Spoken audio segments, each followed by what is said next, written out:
Que Dieu soit béni.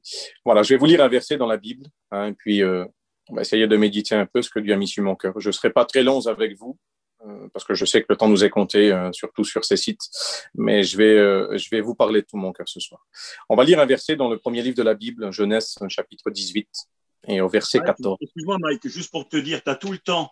Là, moi, c'est un truc que je prends, c'est payant, donc tu peux prêcher 2 heures si tu veux. Dieu te bénisse. Bon, bah, c'est bien, gloire à Dieu. Alors, si on a un peu plus de temps, on va en profiter. Donc, je lis avec vous Genèse, chapitre 18, verset 14. Il est écrit ceci. Y a-t-il quelque chose qui soit étonnant de la part de l'Éternel?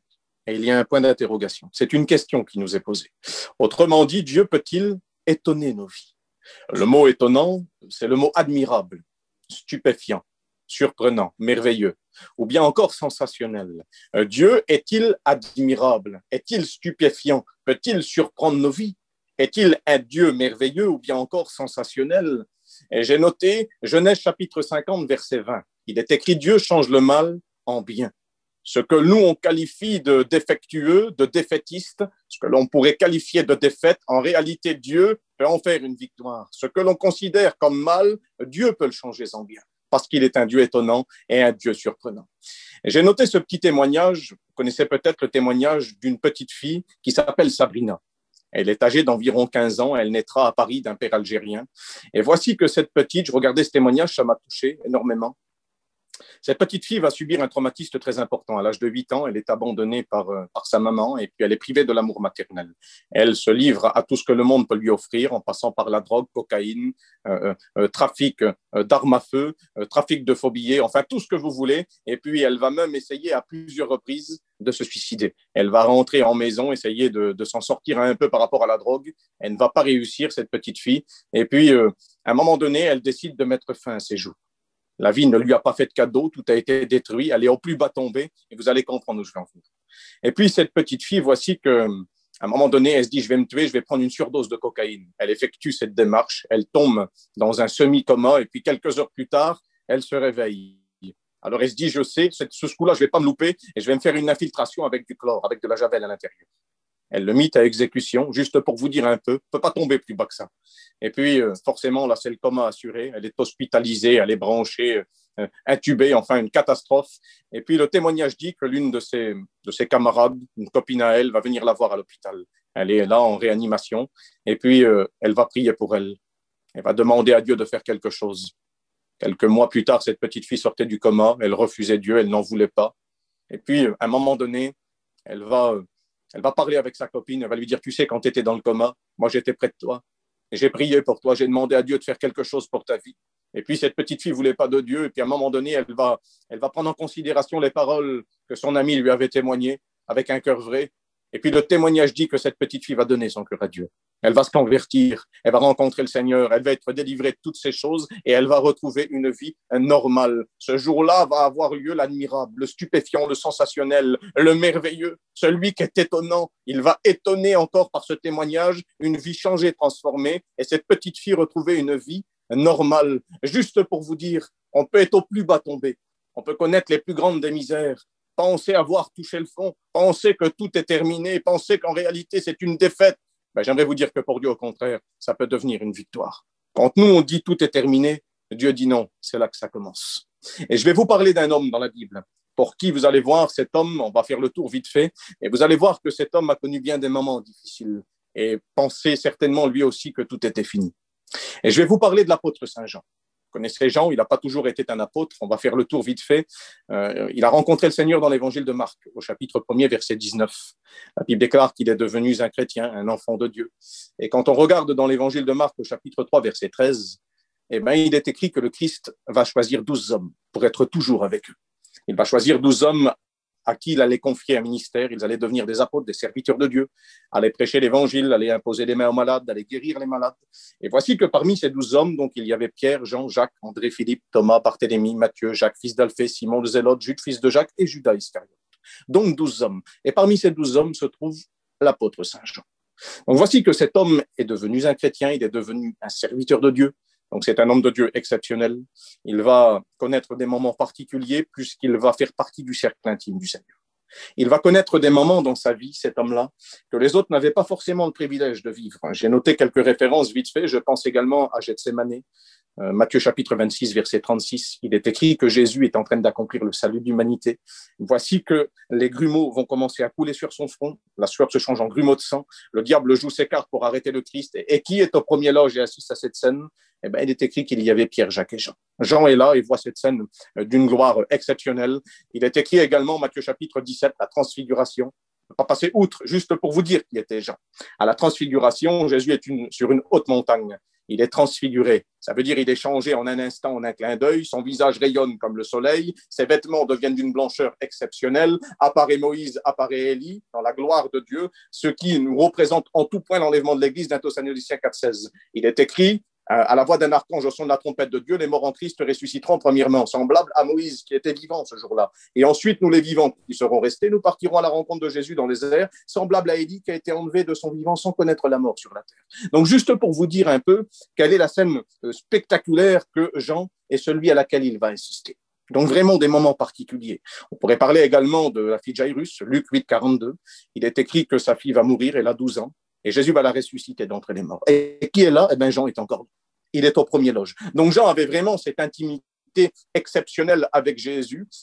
Il avait vraiment une relation intime avec le Seigneur. Et quand on regarde dans l'évangile de Jean, chapitre 13 et verset 21, on s'aperçoit que Jésus, il est avec ses disciples. Et puis, la Bible déclare qu'il va faire une révélation. Il va dire, voilà, il va dire, l'un de vous me livrera. Et juste pour vous montrer à combien Jean était intime avec Jésus, eh bien, il est écrit que les disciples vont se tourner vers Jean et vont dire à Jean, demande-lui, toi, qui va le livrer?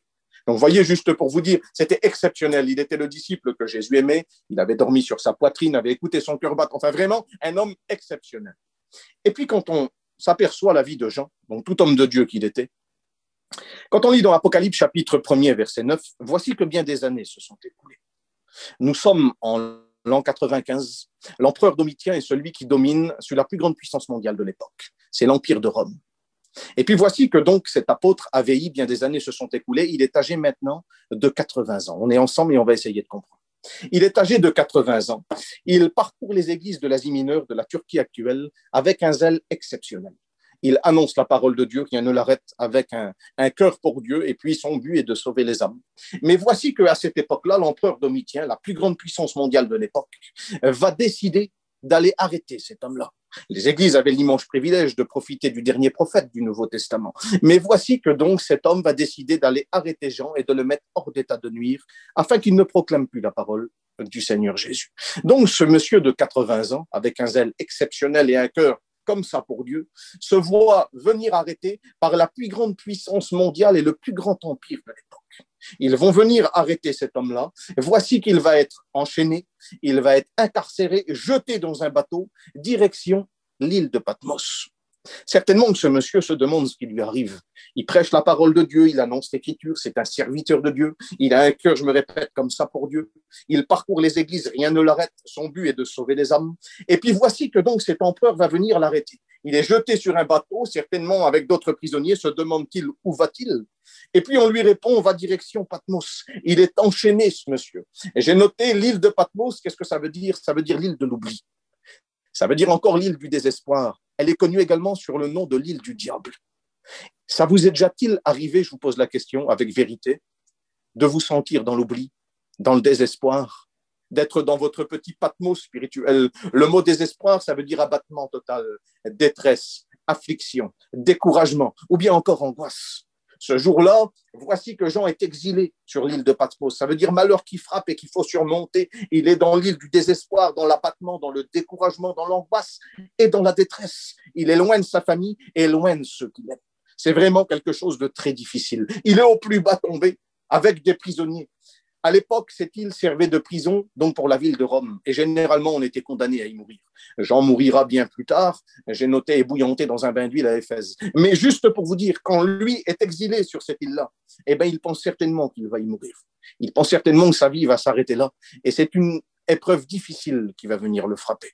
J'ai noté, on est bien loin de ses 17 ans. Certainement, il s'en souvient la dernière fois où Jean était monté sur un bateau. Vous trouverez ça dans l'évangile de Marc au chapitre 4 et verset 35. Eh bien, tous ses amis étaient avec lui. La Bible nous enseigne qu'ils naviguaient sur les eaux. Les disciples étaient avec eux. Ils partaient en campagne d'évangélisation. Voici que le Christ était là. Une grande tempête, ce jour-là, avait eu lieu. Et certainement, Jean s'en souvient, peut-être même avec des larmes dans les yeux. Il se souvient de ce jour où le Christ s'était levé, avait menacé le vent, la mer, avait dit silence, tais-toi, et tout s'était arrêté. Mais on en est bien loin. Bien des années se sont écoulées. Ce monsieur a bien vieilli.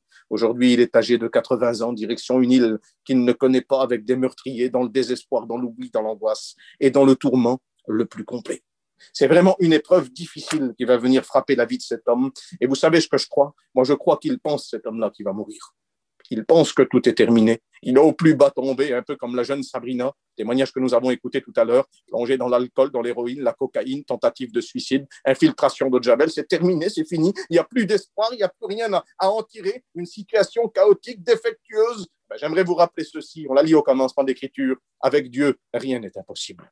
Dieu est capable de surprendre nos vies, oui. Il peut y avoir du sensationnel. Dieu peut changer la défaite en victoire. Et puis ce jour-là, Jean, où il pensait en réalité qu'il allait mourir, j'aimerais vous dire ceci, frères, sœurs et amis. Ce que Jean ne savait pas, c'est qu'il allait accomplir le plus grand best-seller de sa vie. La plus grande œuvre de toute sa vie, ce jour-là, il allait l'accomplir. Il allait écrire tout le livre de l'Apocalypse que nous avons aujourd'hui. Il était bien loin de s'en douter. Au plus bas tombé, là où tout est terminé, là où il n'y avait plus rien à en tirer, alors le sensationnel est intervenu. L'admirable, le stupéfiant, le merveilleux, celui qui est capable de surprendre nos vies, il est intervenu. Et cet homme-là a écrit le plus grand livre que nous avons aujourd'hui, tout le livre de l'Apocalypse. Donc, juste pour vous dire, à vous qui êtes là en particulier, je ne sais pas par où tu passes dans ta vie, je ne sais pas quel est le patmos spirituel que tu connais, peut-être toi aussi, tu t'es rendu compte que cette parole te parlait parce que tu es dans le désespoir, tu es aussi dans l'abattement, dans le découragement, dans la détresse, dans l'angoisse.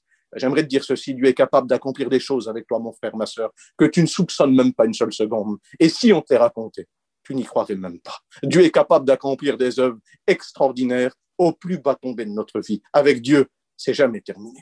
J'ai noté également ceci, vite fait. J'ai noté un foyer en particulier que j'aimerais vous parler et qui, je crois, va bien avec la situation. J'ai noté le nom de cet homme. Donc, je passe vite fait avec vous. Écoutez-moi. Le nom de cet homme, ça veut dire ceci. Ça veut dire allié du Très-Haut. Le nom de sa campagne veut dire la gloire, elle est éternelle. Donc, c'est vraiment exceptionnel. Quand on regarde le nom de cet homme, allié du Très-Haut, ça veut dire uni par mariage ou bien mêlé, combiné à Dieu. On ne peut pas trouver un plus beau foyer que ça. Et quand on regarde le nom de sa campagne, la gloire est éternelle. Donc, un foyer uni à Dieu, un foyer qui est mêlé avec Dieu, lié à lui par le mariage, et puis un foyer qui a les yeux fixés sur la gloire de Dieu. Donc, c'est vraiment exceptionnel. On ne peut pas faire plus beau que ça. Et voici que ce foyer, quand on regarde la Bible, eh ben, on s'aperçoit que ça va être un foyer qui est très heureux. Ils vont avoir des heureux événements dans leur foyer, 2, 3 en particulier. Voici que leur premier enfant qui va naître, certainement qu'ils sont en prière à cette époque-là, certainement qu'ils désiraient un garçon parce que c'est une bénédiction en Israël. Puis d'ailleurs, ça n'a pas beaucoup changé. Dans notre peuple, c'est ce que l'on veut généralement. Et puis voici que ce foyer donc, va avoir un petit enfant, et c'est un garçon, une fille. Les moyens technologiques de l'époque ne le savaient pas. Ce foyer s'appelle Joram et Jochebed. Vous connaissez Aram et Jochebed? Alors, je vais vous en parler. Le premier enfant qui va naître, eh ben, la Bible nous apprend que c'était une petite fille. C'est ce qui est écrit dans la Bible, à laquelle ils vont donner le nom de Myriam. C'est la première. Ils vont donner le nom de Myriam parce que ça veut dire la bien-aimée.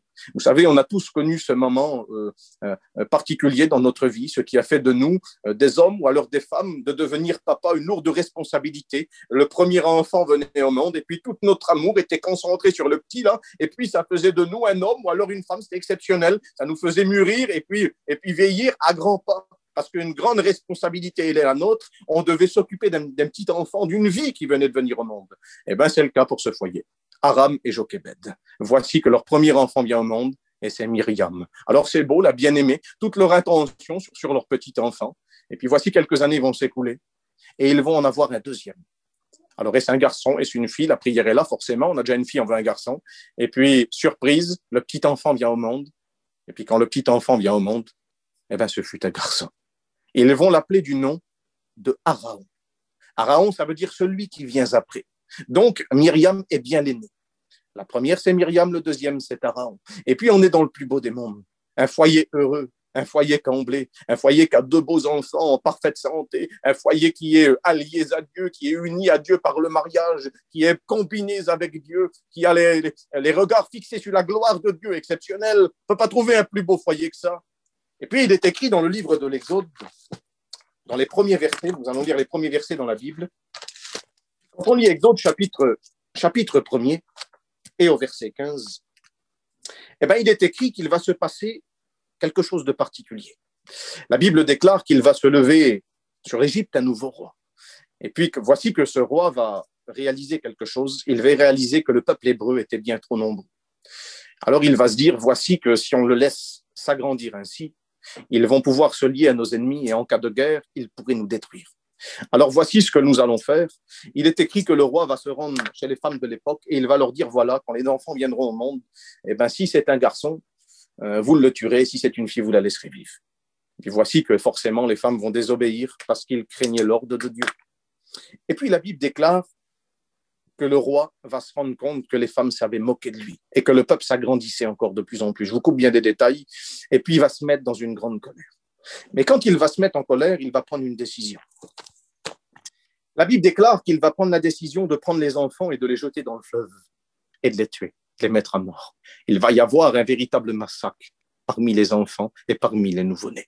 Le problème, c'est que ce jeune foyer en particulier, qui vivait dans le meilleur des mondes, était dans l'attente d'un troisième événement. Certainement, leur prière était certainement encore pour avoir un garçon, mais je pense que quand le décret du roi est sorti, je pense que leur prière a dû changer. Seigneur, que tu puisses nous donner une fille. Et puis voici que ce garçon va venir au monde.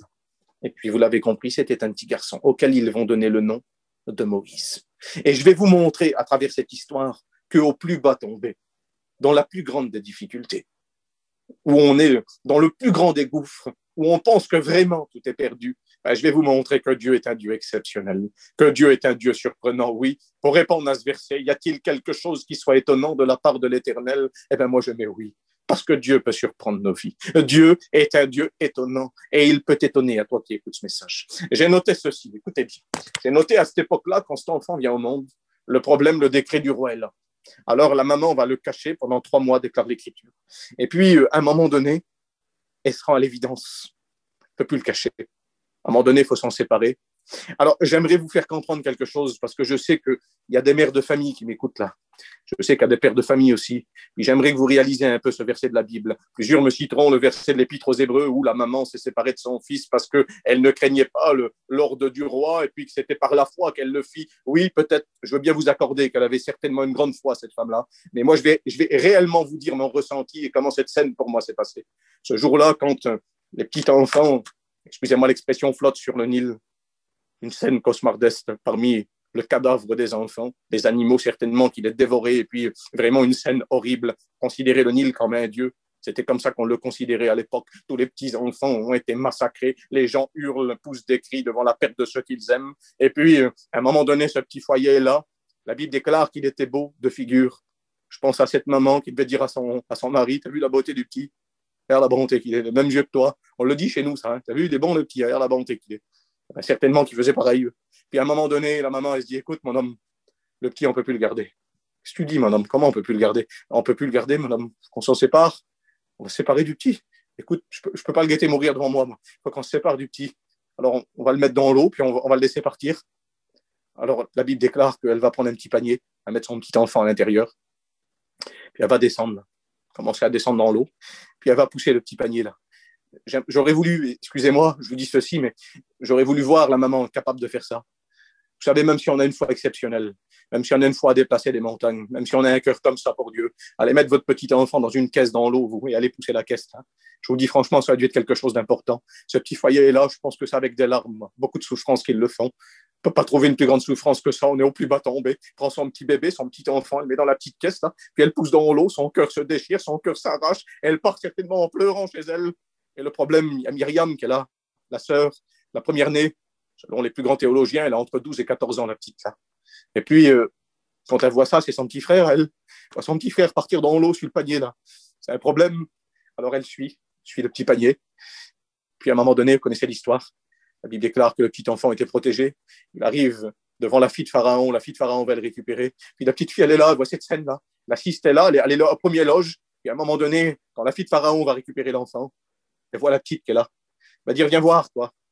Va me chercher une femme chez les Hébreux, capable d'allaiter cet enfant, de le nourrir. Quand il sera sevré, tu me le rendras. Puis je lui payerai un salaire par-dessus.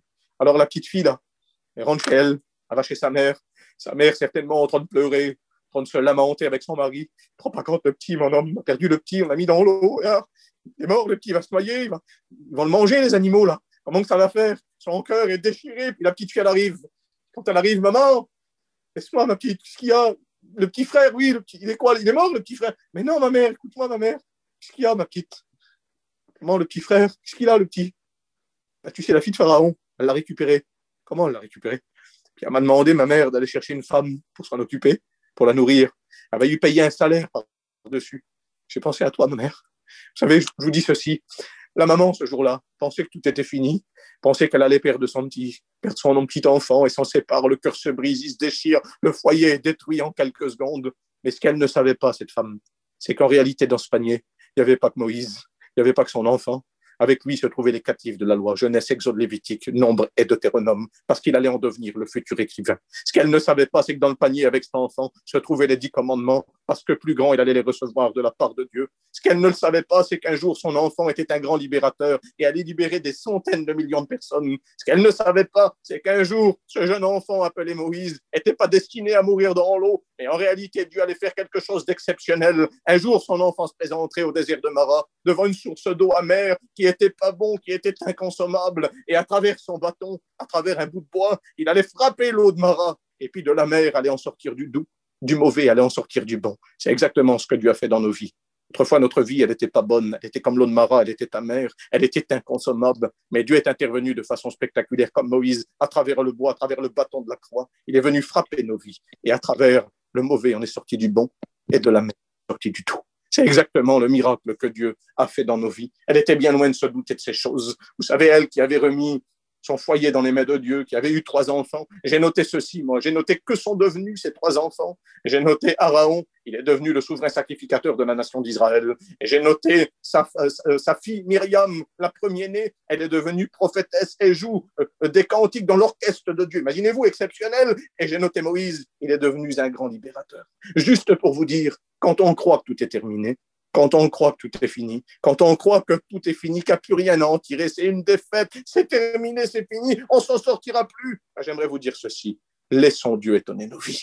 C'est le message que Dieu avait mis sur mon cœur pour vous, mes frères et sœurs. Laissez Dieu étonner vos vies. Tu es au plus bas tombé, tu es dans la peine, dans la souffrance, dans le désespoir, le cœur se brise, la séparation de ceux qu'on aime, tu es détruit. Laisse Dieu étonner ta vie. Il accomplit des choses avec toi, que si je te les expliquerai maintenant, tu ne les croirais même pas. C'est ce que dit la Bible. Il est capable de surprendre ta vie. Il est merveilleux, il est sensationnel et il est exceptionnel. Alors sur ces mots, j'aimerais demander à Steve de nous chanter son petit cantique qu'il a chanté tout à l'heure et que Dieu vous bénisse, mes frères et sœurs. Je vous en ai assez dit.